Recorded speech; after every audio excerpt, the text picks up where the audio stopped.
Deeply disturbing deepfakes, blurry edges. Here we go. Welcome back to AsArt with Nick and John. We post 3 videos a week, so hit that subscribe button to stay up to date. John, these are some of the scariest things I've ever seen in my life. Yeah, so this round especially was very, very disturbing, especially when we talk about Paul, how do you say his last name? Bettany. Yeah, especially when we talk about Paul Bettany. His Well, let's just say he is known for vision. He plays very robotic characters. Yeah, so we got some shots to where the original actor is doing this hardcore, emotional, strung out, tears down the face performance, and then we put in vision, and his face looks fine. His face is nice and rendered, but he is just emotionless. Like he's vision. He's seen into the future. I see all possible outcomes. I mean, like, and he's just like, he's like, I have no opinion. You know, and it's like, well. It worked technically, but it did not work, you know, in the acting department. And so you want to talk about why that didn't work? I just couldn't. I guess I did a pretty bad job, I guess, finding good, clear footage of him without expressions. So he was basically, all my footage was in interviews. So it was just him staring back, answering questions.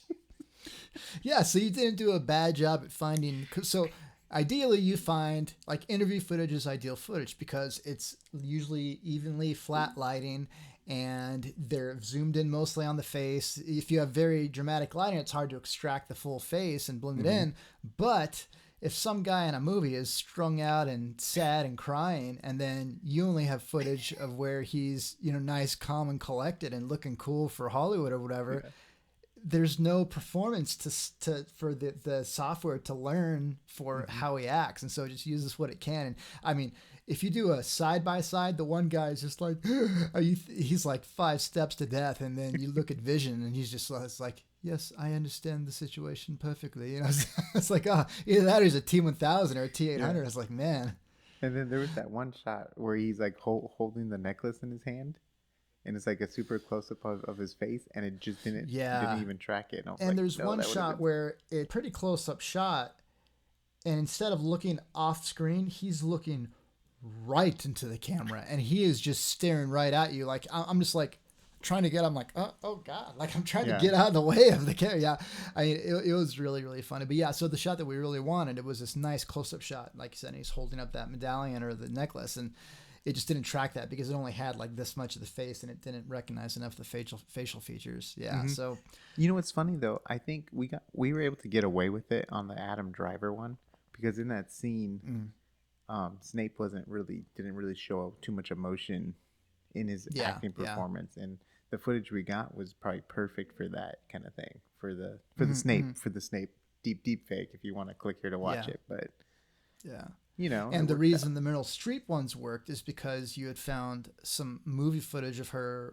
You can tell actually when the software was processing her face. It's when she was younger, earlier in her career, so you can actually see she physically looks younger. But in those scenes, she did have more kind of dynamic acting, and so it actually used that. So yeah, it just kind of depends on the source footage along with all the other factors as well. So that was hilarious. So the vision stuff is so funny. Yeah, and then probably our creepiest so far was Brian Cox as Dumbledore's brother, Aberforth. Oh my gosh!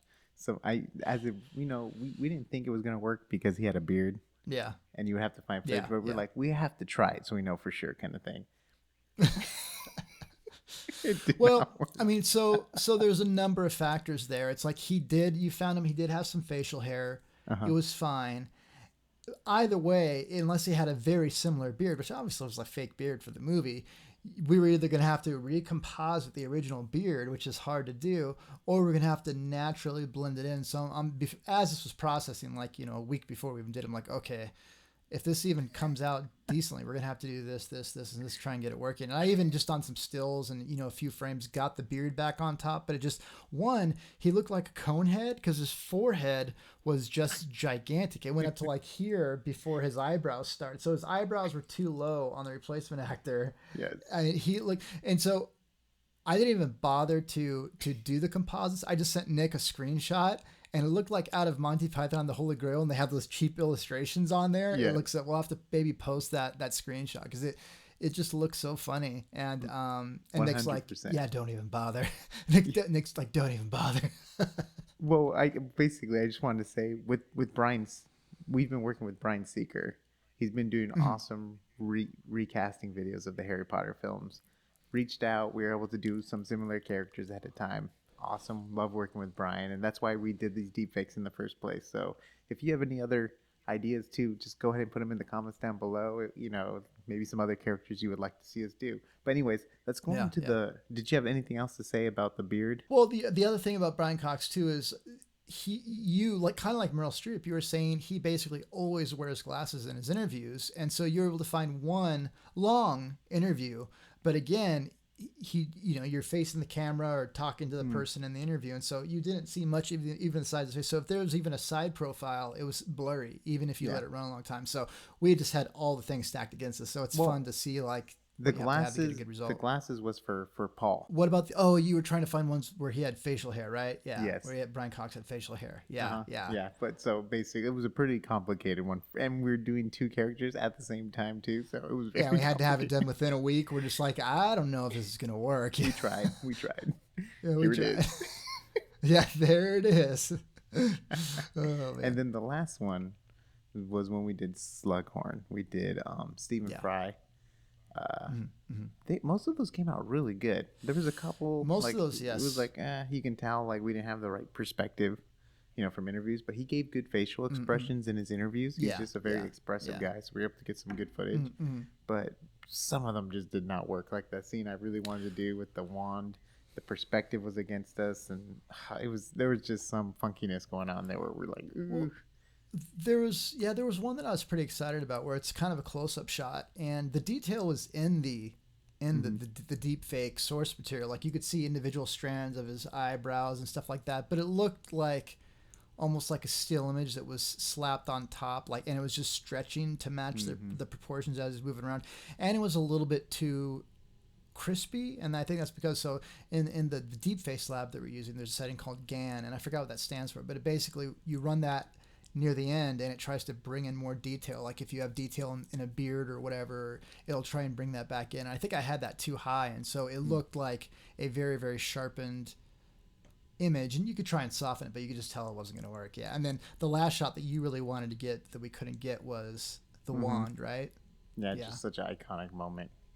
It would have been so cool, but hey, what can you do? Yeah, but that was a good example of shots we did a lot of shots of Fry, and almost all of them came out very workable. Yeah. And then right now we're currently working on fixing a Harry Potter scene from the first movie. So subscribe so you can get up to date. We want to update a certain villain at the end of the movie. That's all I'm going to say. A certain main villain.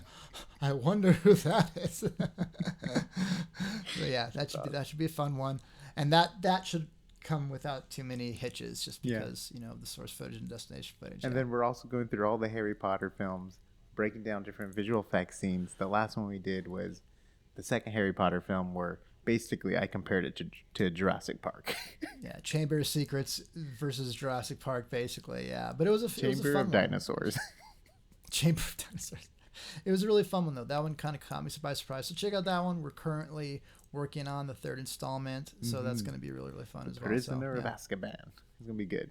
Yes. I have some cool things. That's my favorite Harry Potter film out of all of them. I think that might be mine too. Yeah. I have some. Yeah. I just love the way it's just such a good film. So hey guys, thanks for watching. Check out AsArt.space for all the audio and video links. We have the audio podcast on Spotify and iTunes, and check out for further things there as well. So thank you very much for watching. We'll see you on the next AsArt.